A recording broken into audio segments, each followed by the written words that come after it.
주민자치회, 주민자치위원회에서 진행하는 일들을 우리가 관심을 갖고 보고 그거를 사람들한테 알려서 그거를 미연에 방지를 해. 물론 지금 한 1200개 이상 주민자치회라는 결정들 하지만 아직까지는 그렇게 표면적으로 어마어마하게 지금 암세포 마냥 퍼졌다고 보진 않아요. 지금 이제 암세포가 지금 이제 딱 자리 잡고 지금 한 군데에 지금 있어요. 그러면 그 암세포가 그냥 방치되면 어떻게 돼요? 치료를 않고 내비두면 어때요? 이 몸 전체를 망가뜨리겠죠. 그럼 몸 다 망가졌어. 일부 있을 때는 떼내면 되잖아. 떼내면 되잖아. 근데 다 퍼졌어. 어딜 떼낼 건데? 다 떼내면 사람이 살아나나요? 그것을 우리가 막아야 된다는 거예요. 그래서 주민자치회의 주민자치의 그 조례의 가장 큰 문제점은 가짜 주민, 진짜 주민의 행세를 한다는 거예요. 그게 가장 큰 문제예요, 사실은. 그리고 거기에 핵심은 민주노총과 전교조에 의해서 모든 마을이 장악될 수 있다는 거예요. 그것은 그냥 놔두면 누군가가 부르치지 않고 누구가 깨우치지 않으면 어느 순간에 자고 일어나 보니까 당했다는 말이 그냥 나오는 거예요. 근데 얘기를 할 때는 관심이 없어. 내가 피부로 봐야 내가 직접적인 피해를 대부분의 사람들은 피해를 보고 내가 경제적 손실을 보고 내가 지나가다 눈탱이라도 맞아야 그때서 아프다고 하지. 대부분의 사람들은 그렇단 말입니다. 그렇기 때문에 여기 계신 분들이 선각자고 어떻게 보면 정말 대한민국의 21세기에 정말 자유민주주의를 수호하는 활동가들이거든요. 그래서 여러분들이 굉장히 중요한 거예요, 사실은. 그런데 이러한 일들을 어떠한 국가에서 어떤 정말 조직적인 걸 가지고 금전적인 지원도 하면서 어떠한 활동가들이 아니면 자유우파가 됐든 자유민주주의를 신봉하는 이런 사람들, 기업들이 후원을 해서 이런 것들을 점점 막말로 좀 회의실도 근사하게 만들어주고 사람들 모일 수 있게 막말로 그런 부분도 서포트도 해주고 이렇게 당연히 해야 되는데 그런 걸 허용된 것이 없단 말이에요. 그러니까 여러분들이 사비를 내서 쉽게 얘기해서 이런 부분들을 한다는 게 어떻게 얼마나 아이러니해요. 그러면 결국은 그것을 해결할 수 있는 유일한 방법은 뭐냐면 여러분들이 조금 처음에 힘들지만 아까 이제 배수 얘기를 했지만 2, 4, 가잖아요. 결국은 정치인들이나 국가에서 관심을 갖게 하려면 조직화돼야 되는 거예요. 조직화되면 그 정치인들의 핵심은 뭐냐? 표잖아요. 나중에 시의원이 됐든 구의원이 됐든 국회의원이 됐든 대통령이 됐든 대한민국은 투표로 선거로 정권을 잡을 수 있는 나라이기 때문에 그런 어떠한 조직이 커지면 당연히 그들도 우리한테 관심을 갖고 우리도 그들한테 요구할 수 있는 걸 할 수 있다는 거예요. 단지 지금 저는 그런 부분에 있어서 모르겠습니다. 저도 이제 제가 무슨 중앙에서 어떠한 일을 하시는 분들과 제가 어떠한 교감이 없기 때문에 소통을 못하기 때문에 물론 저도 이제 하는 일이 있다 보니까 한계는 있어요. 저도 이제 내가 진행하는 어떠한 사업이 있기 때문에 그러한 사업을 하면서 가끔 이렇게 제가 여러분들 만나 뵙고 말씀드리고 하는 부분들이 어떻게 보면 죄송스럽기도 해요. 왜냐면 그냥 온전히 제가 은퇴를 했다고 하면 여기에 몰입을 해서 정말 하면은 전 이거보다 100배 더 잘할 수 있거든요. 아니 이런 어떤 강의를 떠나서 이런 것을 정말 진행하는 이 자유마을 활동가들을 통해서 대한민국을 제2의 건국을 해보자는 어떠한 뚜렷한 목적의식을 가지고 하고 있잖아요. 그럼 그 어떠한 수뇌부들 그분들과도 좀 같이 책상머리를 좀 맞대고 앉아서 이런 부분들을 좀 어떻게 해서 이걸 좀 더 활성화하고 이걸 더 조직화해서 좀 더 효과적으로 할 수 있는가. 근데 이런 것들 사실 좀 해야 되는데 그런 부분을 못하다 보니까 좀 많이 좀 안타까운 건 있습니다. 또 제가 그렇다고 해서 뛰어난 역량을 가진 사람도 아니고 내가 이름 세자 딱 내면은 누군가가 알아주는 사람도 전 사실 굉장히 조용하게 살고 싶었던 사람이지 어떤 표면에 전 나서는 것도 별로 좋아하는 사람이 아니거든요.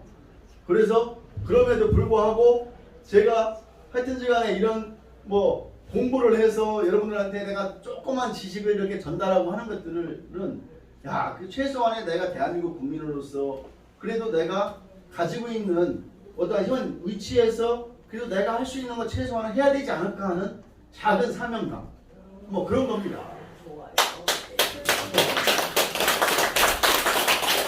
그래서 주민자치회가 아까도 말씀드린 가짜 주민이 일본은 가장 큰 문제고요.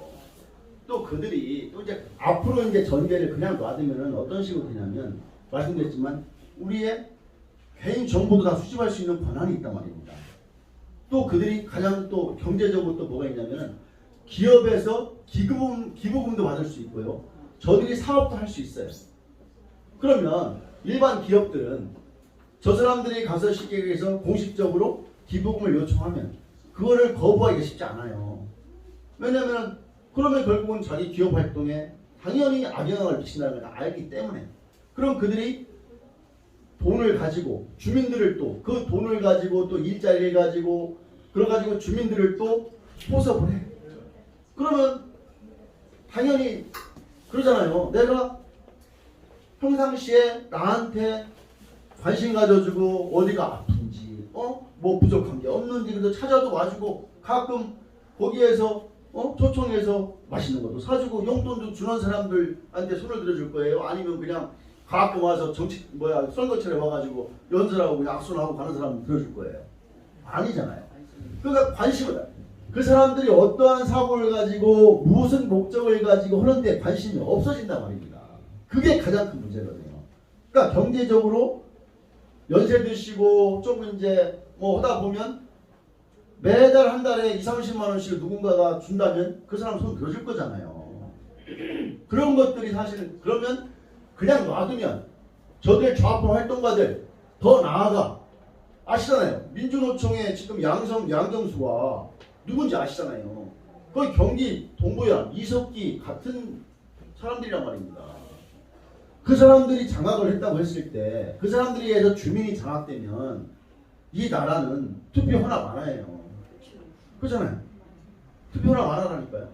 그러니까 이런 것들을 지금은 아까 말씀드렸지 암세포가 이제는 딱 여기 한 군데 몸에 지금 있기 때문에 잘 표시도 안 나고 어디 아프지도 않아. 그냥 밥 먹고 다니는데 전혀 지장이 없어. 그러니까 사람들이 모르는 거예요. 그렇잖아요. 간암 가서 검사해보면 무슨 뭐 발견되면 이미 거의 뭐 암은 뭐 간암 같은 경우에는 간은 자생력이 뛰어나서 뭐 거기다 망가졌을 때 알게 된다면서요. 그러니까 그런 것들을 일반인들도 당연히 모르고 정치인들도 자기들 그 표에만 관심이 있지 이렇게 돌아가는 데는 큰 관심이 없어요. 그러면 결국은 여기에 계신 분들이 그나마 그 사람들보다는 좀 더 많은 정보를 가지고 있고 정확한 지식을 가지고 있잖아요. 그래서 그분들한테도 전파하고 되려면 여러분들도 힘들겠지만 공부를 해야 돼. 방법이 없어. 신문도 보고 때로는 또 이제 뭐 제가 부족하나마 만들어 놓은 자료가 필요하면 그것도 가서 좀 읽어도 보고 물론 뭐 그것을 제가 이렇게 말 다 할 수 있게 모두 쳐놓지는 않았어요. 그냥 내가 그때 그냥 기본적인 틀만 가지고 말씀을 하면 필요하다면 제가 한 2-3일 시간 가지면 그 말까지 다 써서 만들 수도 있어요. 물론 여러분들이 고쳐서 하면 되니까. 그런데 이제 아직까지 거기까지는 안 했고 그래서 여러분들이 이 주민자치회가 왜 위험한지 아까 그 서너 가지만 갖고도 이 주민자치회가 어떤 활동을 하고 있고 어떻게 들어가고 있는지 3,506개 마을 중에서 여러분들이 그들이 암세포가 퍼지기 전에 그 암세포를 죽이는 백신 내지 뭘 가지고 있어야 된다는 얘기죠. 지금. 그러니까 지금이 어떻게 보면 또 굉장히 다행스러운 것은 윤석열 대통령이 생각보다 훨씬 정치를 잘하고 있어요. 그러니까 물론 이런 것도 있겠죠. 그러다 보니까 일반적인 사람들은 뭐 굉장히 그 전에 그 2019년도 20년도에 막 정말 불처럼 일어났던 사람들이 지금은 정권이 바뀌었기 때문에 야 이제는 뭐 대한민국이 이제 됐네 이렇게 안일하게 생각할 수도 있어요 사실은. 그런데 사실 아직은 좀 멀었거든요. 그래서 내년에 총선에서 정말 200석 정도를 만약에 할 수만 있다면 저들이 말뚝박고는 그 수천 개의 말뚝을 다 뽑아버릴 수 있는 게 200석이거든요. 헌법까지 개정할 수 있는 거예요. 맞습니다. 그래서 그 문재인이라는 사람이 정말 무서운 사람이었었어요. 그 당시에 이 주민자치회는 나중에 나온 거지만 저들은 허자마자 헌법까지 개정하려고 준비를 다 했었어요. 헌법 개정하려고. 그래서 헌법 그 문구도 또 헌법을 개정한다 보니까 걔들 의석수로는 걔들 편까지 다 합해도 200석이 그 당시 안 됐기 때문에 그다음에 자유한국당이었나요? 여기 국회의원들도 거기에 동조한 사람들이 상당히 많았었어요. 그래서 그 당시에 정말 까딱 잘못했으면 그들이 원하는 그 헌법을 개정할 수가 있었단 말이에요. 그런데 다행히도 그것이 정말 문재인이가 바꿔놨던 헌법에는 여러 가지 독소 조항이 굉장히 정말 말로 표현할 수 있게 많은데 이미 저들은 앞에 쉽게 해서 가장 기본적인 우리는 이제 근로자라고 하는데도 왜 노동자라고 저들은 하는지 아세요? 왜 노동자야? 결국은 근로자라는 것은 자유시장 경제를 추구하는 자유민주국가에서 쓰는 게 근로자잖아요.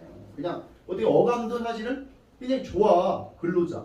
근데 노동자는 왠지 억압받는 것도 있고 뭐 자기 밑바닥에서 무슨 뭐 해야 되는 그런 어떠한 느낌. 결국 마르크스 사상에서 이렇게 나오는 거거든요. 그리고 저들이 아시잖아요. 사람 많이 들었죠. 사람 중심, 사람이 먼저다, 사람이 우선이다, 뭐 별의별 얘기가 다 나왔잖아요. 그 한참 정말 이 전국을 차 타고 다니다 보면 다 그랬어요. 왜? 그 당시에 이미 더불어민주당 그에서 정권을 잡았고 그들이 지자체까지 다 먹었기 때문에 그런 것들을 이구동성으로 한 목소리를 냈던 거예요. 그게 결국은 김일성 주체 사상에 나오는 거잖아요. 사람. 왜 사람으로 국민이 아니고 기본권을 우리가 누릴 수 있는 주체를 국민이 아니고 사람으로 바꾼 거예요. 그게 차이가 굉장히 큽니다. 국민이라고 하면 대한민국의 국민을 얘기하는 거예요. 대한민국에 소속된 대한민국 국적을 가진 사람들. 사람은 모든 사람 다 되는 거야. 쉽게 얘기해서 사람은 이슬람도 되고 무슨 중국인도 되고 모든 사람 다 되는 거예요. 사실은 건강보험단 국민보험공단 재정도 엄청 악화가 됐는데 그 외국인들한테 너무나 크리틱을 주잖아요. 사실 우리가 돈 낸 걸 가지고 사실 그건 잘못된 거거든요. 그것도 사실은 바로 잡아야 되는데 문재인 정부에는 정말 완전히 이 나라를 완전히 못 살게 만들어야만 자기 편을 들으니까 이 나라를 망가뜨리기 위해서도 수많은 악행들을 서슴없이 한 거잖아요. 서슴없이. 지금 최근에 재밌는 거 있죠. 지금 개딸들이 문재인이를 완전 저격하고 있잖아요. 책장사 문재인을, 책장수 문재인, 그죠? 책장수 문재인을 지금 그러니까 그 사람들이 볼 때 우리가 볼 때는 사실은 잘 된 거지. 왜? 싸움 구경이 제일 재밌잖아요. 그리고 그 악한 짓을 다한 자기들끼리 싸우는 거 보니까 사실 즐겁잖아요. 어떻게 보면. 야, 결국은 문재인이가 뭐라고 했어요? 잊혀진 대통령이 되고 싶다고 했어요. 잊혀진 대통령. 그런데 허구한 날 사진 찍어서 올려 페이스북에. 허구한 날. 그리고 개까지 또 왜 또 파양을 해요. 개까지. 뭐라고 하는지 아세요? 개 두 마리도 못 키우는 인간한테 5년을 맡겼으니 2년하고 언제 하겠어요? 맞아요. 아이고 정말이야. 아이고. 아니 기가 막힌 노릇이야. 개한테 못해. 아니 개 두 마리도 못 키우는 놈한테 5,300만의 목숨을 맡겼으니 에이. 정말 기가 막힌 노릇이잖아요. 그런데 저들이 지금 이재명이가 저렇게 정말 우리가 생각하면은 정말 자다가도 벌떡부터 일어날 것 같아. 놀래서. 왜냐면 스스로는 알 거잖아요. 자기가. 네가 네 지은 죄를 알렸다는 말이 있잖아요. 그러면 스스로는 물론 자기가 자면서도 자기 도취에 빠져서인지 모르겠으나 저는 이렇게 생각을 해요. 이재명이가 저렇게 아직도 저렇게 정말 뻔뻔스러울 걸 떠나서 완전 강철판 한 7mm 이상 되는데 그렇게 할 수 있는 것은 개딸 속에 포함되어 있다고 저는 보는데 경기 동부연합이 뒷받침하고 있기 때문에 이렇지 않을까 싶어요. 저는. 어떤 자기들이 무슨 짓을 해도 자기를 추종하고 자기가 옳다고 따라주는 것이 결국은 그 주체 사상 쪽에 자리 잡은 어떻게 보면은 경기 동부연합에 소속되어 있는 그들에 의해서 이재명이가 버티지. 만약에 그런 것이 없었다고 한다면 정상적인 일반적인 사람이라면 당연히 벌써 내려갔어야죠. 그렇잖아요. 그런데 그것이 또 참 이게 세상 논리가 참 어떻게 보면 재밌어. 가만히 보면 이재명이 대통령으로 나왔기 때문에 윤석열이 갖다 된 거야 사실. 맞아요. 만약에 이낙연이 됐든 뭐 그 당시에 다른 무슨 조국이가 만약에 우리가 2019년도 그 2020년도에 끌어내리지 않았으면 만약에 조국이가 대통령 후보로 나왔으면 그 이제 생각 없는 아줌마들 잘생겼다고 다 저기 조국이 찍었을 거 아니에요. 그러니까 어떻게 보면 그게 또 참 아이러니해. 이재명이가 있는 게 고마운 거야 어떻게 보면. 이재명이 나중에 표창장 하나 줘야 될 것 같아요. 저기 감옥에다 이제 저기 만약에 수감돼서 있을 때 사식이라도 좀 넣으셔야 돼요. 고맙다고. 지금도 보세요. 지금도 솔직히 국민의힘도 정말 마음에 안 드는 일이 너무너무 많거든. 그리고 솔직히 윤석열 대통령도 사실 이렇게 다 해지고 보면 솔직히 대통령이 완벽한 사람이 어디 있습니까? 모든 사람을 만족할 수는 없어요. 하다 보면 잘못하는 것도 있어요. 참모들 얘기를 듣다 보면 잘못할 수도 있어. 그런 것이 모든 것이 그래도 이재명이보다는 낮아. 그러니까 이재명의 모든 이슈가 전 국토를 다 뒤엎는 거예요. 다 뒤엎는 거예요. 그래서 지금도 사실은 뭐 그걸 공식적으로 얘기하면 안 되지만 이재명이가 올 한 10월, 12월까지는 버텨줘야 내년 총선에서 좀 더 많은 왜냐면 대한민국 국민들은요 단순해서 3개월이면 다 잊어버려. 3개월만 지나면 이재명이 무슨 일을 한지도 모를 거야 아마. 진짜예요. 네. 그러니까 우리끼리 얘기인데 공식적으로 저 TV에서 얘기하면 안 되고 사실은 이재명이라는 사람이 정말 그것도 참 너무 아이러니한 게 대한민국 정치사에서 정말 그런 일은 단 한 번도 없었거든요. 모든 기록갱신을 이재명이가 다 하고 있잖아요.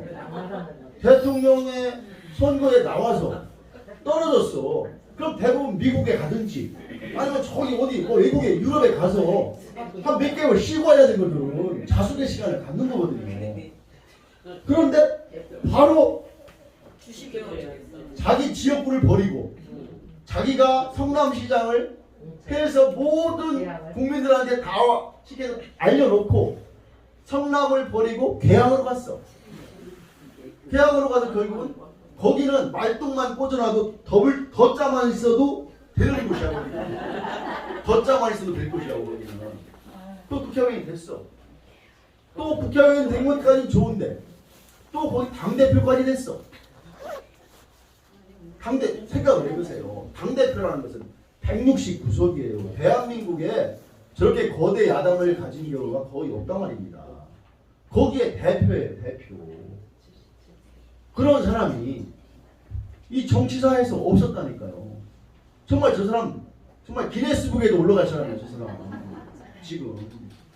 그리고 근데도 더 재밌는 것은 까도 양파라서 계속 범죄가 나와. 범죄가. 그러니까 하늘을 이게 손바닥 쟤는 하늘이 손바닥이 아니라 쟤는 뭘로 덮어야 될지 모르겠어요. 그러니까 들으셨잖아요. 아니 제가 보건대는 이재명 저 사람은 어차피 가요. 어차피 가는데 그 타이밍의 문제인데 과연 언제 갈 건가인데 법리적으로 보든 뭐로 보든 지금 사실 그 대북송금 이런 것도 굉장히 큰 범죄예요. 굉장히 큰 범죄고 지금 이 성남에서 또 얼마나 재밌느냐면 제가 이제 개발적도 일부분을 하기 때문에 그 좌파 애들이 하는 얘기가 똑같더라고요. 무슨 얘기냐면 그 큰 두산도 유치하고 네이버도 활성화시켜서 지역 경제를 활성화시켰는데 무슨 문제가 있냐는 거예요.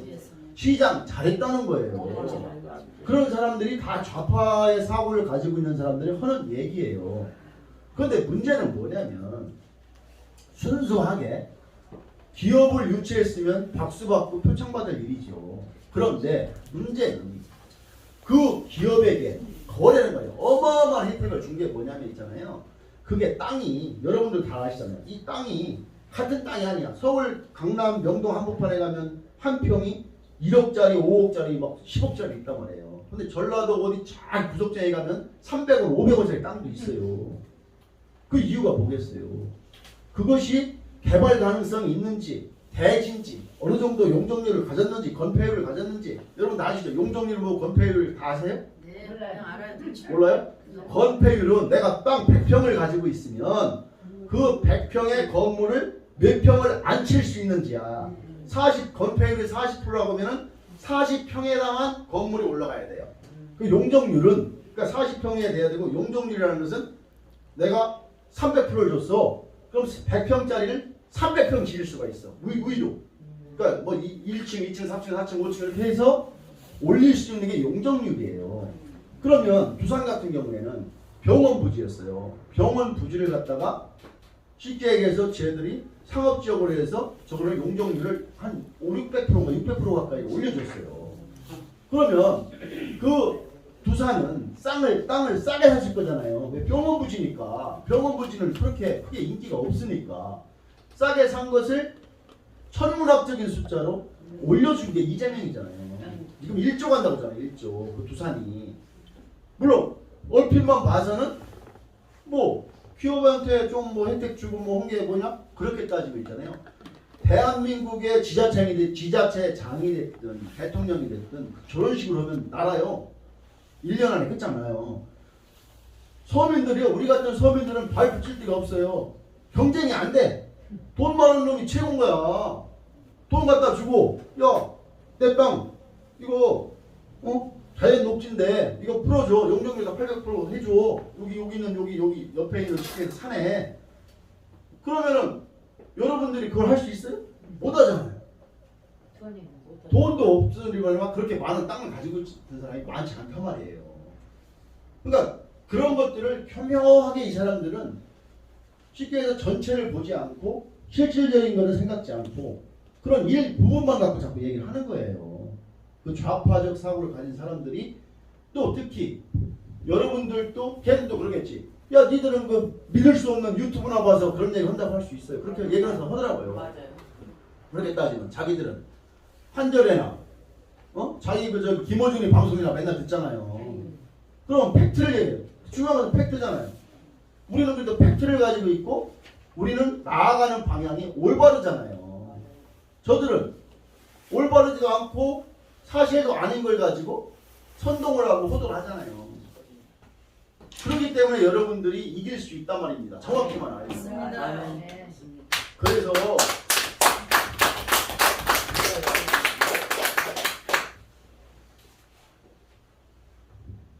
자유마을이 아직까지는 조직화되고 체계화되지 않지. 지금 이제 어디가 풀뿌리야. 막 여기서 조금씩 막 저기서 일어나고 여기서 일어나고. 물론 장학일 목사님 같은 분은 좀 굉장히 좀 선도적으로 주도적으로 하시고 계시더라고요. 그래서 저도 집사람하고 집사람은 장학일 목사님 쪽을 어떻게 이렇게 한번 내가 만나보는 게 어떠냐 이렇게 얘기를 했는데 모르겠어요. 어떻게 추려고 했는데 모르겠는데, 그래서 그런 분들이 정말 한 사람이 지도자가 그 수백 명, 수천 명, 수만 명, 수십만 명을 일깨우고 어떻게 보면 나라도 살리잖아요. 그렇기 때문에 우리가 쉽게 해서 꾸준히 이것을 하고, 단지 아까 말씀드린 아쉬운 거 그런 부분들은 조금 이제 개선이 될 거라고 저는 봐요. 왜냐하면 이것이 처음이니까 이런 부분들이 좀 있고, 좀 더 조직과 체계화를 하기 위해서는 그 위에 상부에 계시고 이 일을 주도적으로 하신 분들이 어떠한 플랜을 가지고 그런 부분들을 조금 이제 수정해 나가면서 이런 것들을 해 나가면은 충분히 저는 그 좌파들이 70년 동안 했던 것을 여러분들은 5년이면 할 수 있지 않을까, 조직을. 맞습니다. 3.1절 때 여기 집회를 했잖아요, 광화문에서. 네. 저도 기막힌 저도 갔다 왔는데 하여튼지간에 그것이 대한민국 유사 이래 우파들이 저렇게 지속적으로 광화문을 차지하고 저렇게 정말 아스팔트에서 활동하는 것이 없었어요. 그리고 저는 참 아까도 언론을 얘기했는데 그렇게 많은 사람들이 모여서 나와서 외치고 부르짖고 하는데 제대로 된 방송이 없어. 방송이 없어, 방송. 그렇죠. 그렇기 때문에 이 언론을 정말 정상화시켜야 되는 게 맞고요. 그래서 정말 저것들이 저러한 우리의 어떤 행동들이, 저러한 외침들이 정말 올바르고 또 정당하기 때문에 저는 분명히 하나하나 두 개 앞서 이제 나아갈 거라고 보고, 또 대통령실이 됐든 참모가 됐든 정광훈 목사님 말 맞다나 그 모든 돌아가들은 경찰 정보원이 됐든 국가 정보원이 됐든 우리가 모르지만 그들도 다 그런 동향이나 이런 걸 다 해서 보고를 해요. 그래서 뭐 어떤 사람들이 어느 정도 모여서 어떤 얘기들이 주로 왔고 어떤 얘기를 했고 이런 것들이 다 보고가 되기 때문에 그런 것들이 어찌 보면 드러내놓고 뭐 얘기할 수는 없지만 대통령이 그 대통령도 나름대로 그 모인 사람들이 본인을 지지하고 본인을 정말 이재명이를 질타하고 그런 걸 들으실 때 그 힘이 나지 않을까요? 당연히 국정 운영하는 데도 힘이 나겠죠. 그래서 나 한 사람이 별건 아니지만 그리고 여러분들 한 명 한 명이 그런 어떠한 집회나 이런 어떠한 우파적인 어떠한 올바른 것을 한다고 했을 때는 좀 힘들고 어려워도 참석 좀 해주고 이런 것들이 어떻게 보면 이제 우리가 출발하는 우리 입장에서 가장 큰 어떠한 행동으로 보여주는 그런 거거든요. 그래서 저는 그런 것들이 지금 불과 이런 것들이 정말 주도적으로 주체적으로 된 게 2019년도 이후잖아요. 불과 지금 3년, 4년 안 됐어요. 2019년도 6월 8일 날인가 언제 내가 정광훈 목사님이 그 청와대에서 하신 걸로 제가 기억을 하는데 그때 바로 온 것도 아니고 그것이 들불처럼 작은 불처럼 조금 일어나면서 국민들이 또 근데 특히 이런 기독교 크리스찬들을 중심으로 하다 보니까 그나마 빨리 된 거예요. 그나마 조직이 그렇게 크리스찬들이 있었기 때문에 이게 가능했던 것이지 정말 그게 아니었다 보면 맨 땅에서 정말 모래알 줍듯이 했다고 한다면 불가능한 일이에요. 그래서 사실 저는 쉽게 얘기해서 이 대한민국 역사 속에서 이런 건 저는 안타까운 게 뭐냐면 교회에서 선교사들 대한민국에 왔던 선교사들 통해서 이 대한민국이 어떻게 변모가 됐는지 이 대한민국이 위기 때에 됐든 이 발전할 때에 됐든 가장 그 토대가 됐던 것이 선교사들이거든요. 선교사들이 대한민국 국민들을 일깨우고 그들한테 교육도 시키고 정말 병원을 세워서 치료도 해주고 이러면서 다가오고 이러면서 국민 계몽운동을 꾸준히 하고 이런 것을 토대 위에서 결국은 이승만 대통령이 나왔잖아요. 그런 것들을 사실 교회에서라도 학교에서는 가르치지 않아도 교회에서라도 그 이승만 대통령에 대한 것들은 선교사에 대한 이런 것들을 좀 어릴 때부터 좀 교육을 시켜주면 훨씬 좋아질 텐데 그런 좀 아쉬움은 저도 이제 지금인데 조금 제가 좀 이런 일들을 알고 보니까 그런 부분들이 조금 아쉬워서 결국은 아쉽다고 그냥 있을 수는 없잖아요. 그거를 하지 못한 것을 여러분들이 하는 거거든요 지금. 그잖아요. 여러분들이 하는 거예요 지금 그런 역할을. 좀 늦은 감은 있지만 또 그런 말이 있어요. 늦을 때가 가장 빠른다고 늦었다고 생각할 때 가장 빠르다는 말도 있으니까. 맞습니다. 그리고 여러분들은 지금 이제는 솔직히 그렇잖아요. 이제 뭐 사람마다 틀리지만 뭐 올 때는 순서가 있지만 갈 때는 순서가 없지만 남은 기간 언제 갈지 모르지만 내가 그래도 이 나라를 위해서 내 작은 아마 내 마지막 인생을 여생을 불태웠다. 이런 거 하나만 갖고 가더라도 갈 때 어느 데 갈지 아무도 모르죠. 편안히 웃으면서 눈을 감고 있지 않을까. 맞아요.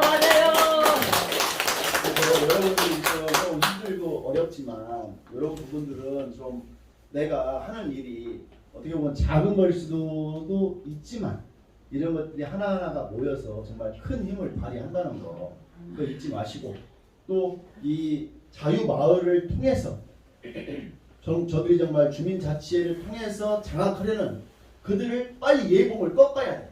야 이거 우리가 이거 계획했던 것이 다 숲으로 돌아가겠구나. 저들에 의해서 이런 걸 자꾸 느껴야 돼. 맞아요. 그러려면 이것이 조직화되고 활성화되고 자꾸 사람들한테 알리고 이런 것들이 정말 해 나가야 되는 것이 오늘의 우리의 사명이에요. 그러니까 여러분들이 저는 나름대로 이제 이런 부분들 이거를 어떻게 해서 어떻게 할까 하나를 조금 시간을 조금 더 할애해서 이걸 좀 한번 연구 좀 더 나름대로 하고 이렇게 할 예정이니까 여러분도 좀 이렇게 관심 가져주시고 그렇게 해서 고맙겠습니다. 감사합니다. 아우,